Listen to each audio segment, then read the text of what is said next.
جہنمی قوم، محمد کی بیوی کو جہنمی کہا جائے اور تو لمبی چادر تان کے سوتا رہے، یہ کلپ دکھا کے میں تمہیں جگا رہا ہوں کہ آج کفر اس حد تک پڑ چکا ہے، وہ نمازوں میں ابو بکر کو گالی دے رہے ہیں، عثمان کو گالی دے رہے ہیں، عمر کو گالی دے رہے ہیں، حفصہ کو گالی کہا کرتے تھے صحابہ کے وارث دھرتی پہ اہل سنت ہے، اہل الحدیث ہے۔ جب لوگ نمازوں میں ہمیں گالیاں دے رہے تھے تم نے کیا کیا تھا؟ رافضیہ صحابہ کو گالی دینے کو اللہ کا قرب سمجھتی ہے۔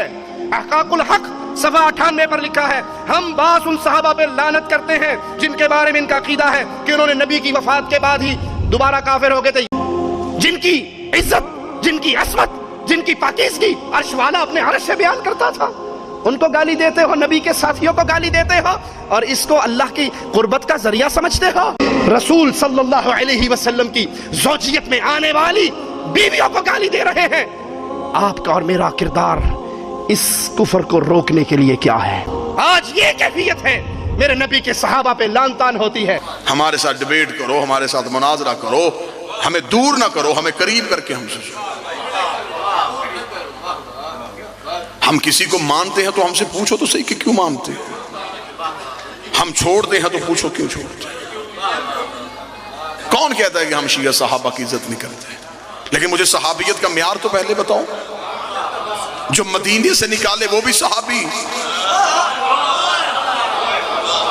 جو نکلے وہ بھی صحابی، جو قتل کرے وہ بھی صحابی، جو قتل ہو وہ بھی صحابی۔ تو پھر ہمارے پاس کیا معیار ہے کہ ان میں سے ٹھیک کون ہے؟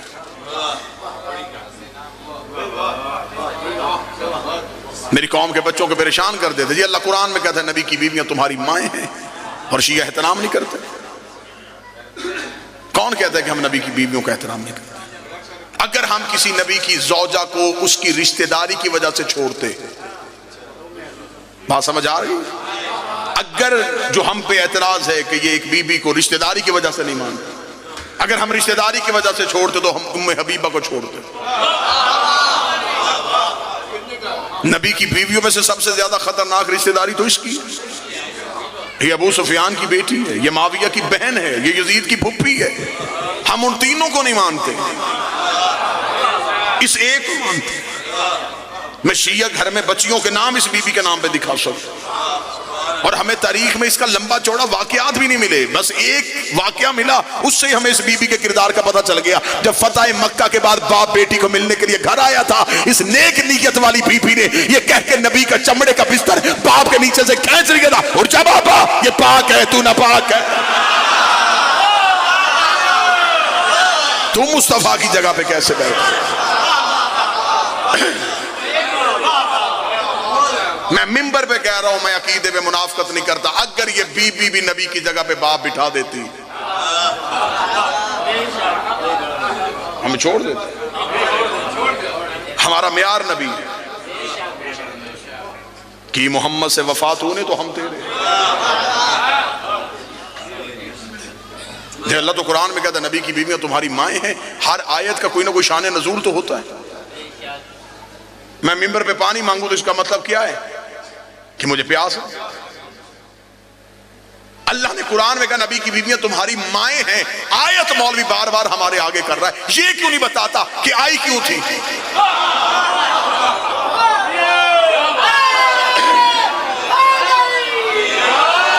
آخر یہ آیت آئی کیوں تھی؟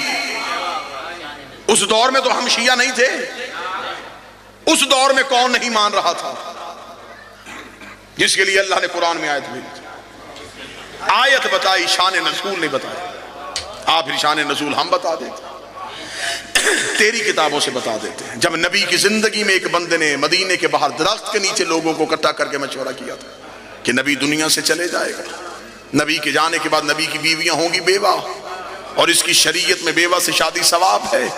ادھر اس نے ناپاک منصوبہ بنایا، جبریل کے پر محمد کے قدموں پہ آئے، آواز آئی اس بندے کو گھر بلا کے خدا کہہ رہا کہ غیرت کر، مائیں ہیں۔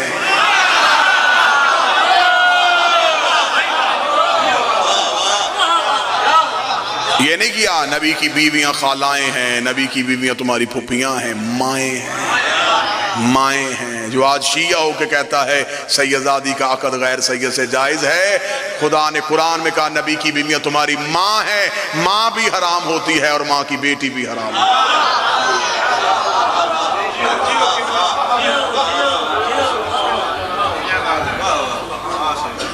نبی کی بیویاں تمہاری ماں ہیں. خدا نے قرآن میں حکم دے دیا مائیں ہیں. بندوں نے کہا چل ٹھیک ہے یہ مائیں ہیں تو پھر نبی تو ہمارا باپ ہو گیا.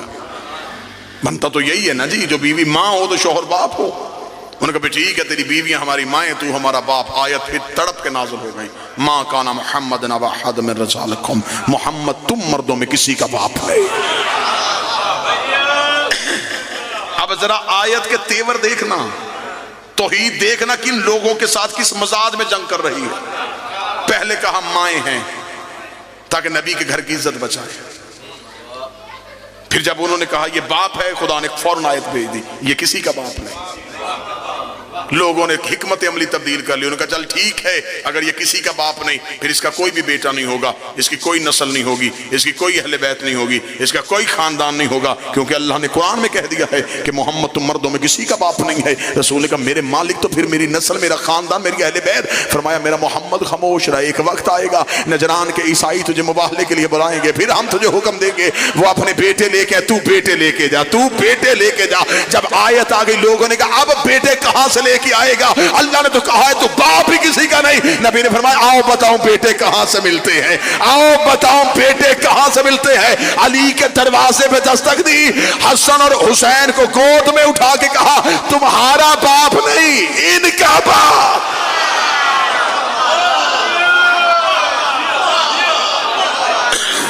تمہارا باپ نہیں ان کا باپ. بیٹیاں 4 ہوتی تو یقیناً رسول مباہلے میں کسی اور کو بھی لے کے جاتا.